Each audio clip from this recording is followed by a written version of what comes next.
I find that the weed whacking trim line replacements is always annoying, and we have this small old electric weed whacker, actually weed whacker brand, that you know, it's got the usual, you know, push to tap and release and then get another length going out, but this string is either too old or whatever, but it's too small, and you're always fighting for the string length to go on there. So the other weed whacker that I actually have is a gas powered, but it's a lot of work to get the gas power out, and you know, really kids and wife don't like using the big one. So this, like, if they're gonna do it, they like to use a little electric or a little corded, either one. So, but we have this electric one, and getting this sort of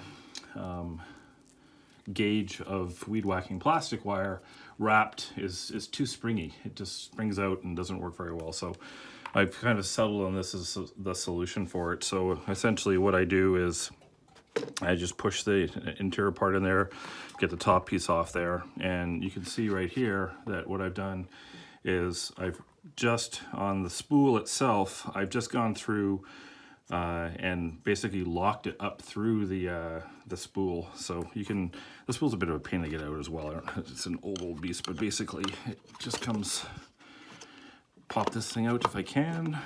I usually just push it up here, it just comes out. So it really is just right through the hole there. And I actually, that hole I made it a bit bigger. The gauge for the wire was for the original gauge there, you can see, and I actually just drilled the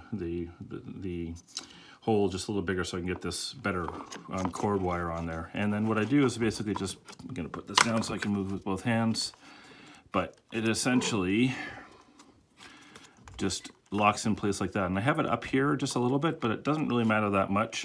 You can't push to feed it, so if you're actually if you're too short on it or it's too far past, you have to put a new piece in there. So you know, they come in the standard pocket lengths that you would normally put into one of the other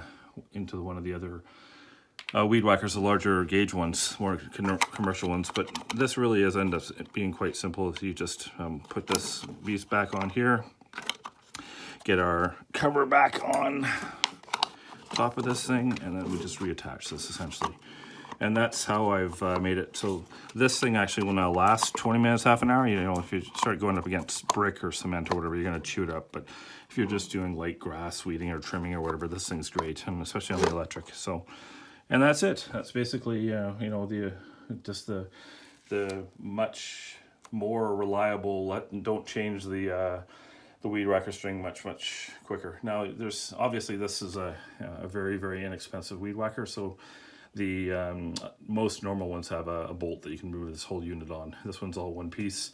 I'm sure I could figure out something to get it apart, but because I can't actually attach just you know, one of the other blade attachments when I'm dealing with the original one. So anyways, it's useful for us, and hopefully it's something you can give a shot to as well. But the trick to me was really going from the small gauge wire to a larger gauge plastic wire, and then cutting this length so that it fit basically inside here, just at the level there, and it basically hooks up and screws. So this thing lasts a long time. When it does chip, I'm really just doing a quick cut of this beast to this whatever length, and replacing and getting another, you know, like this one just lasted me half hour for the weed whacking. So hopefully that's helpful for you, and have a great day.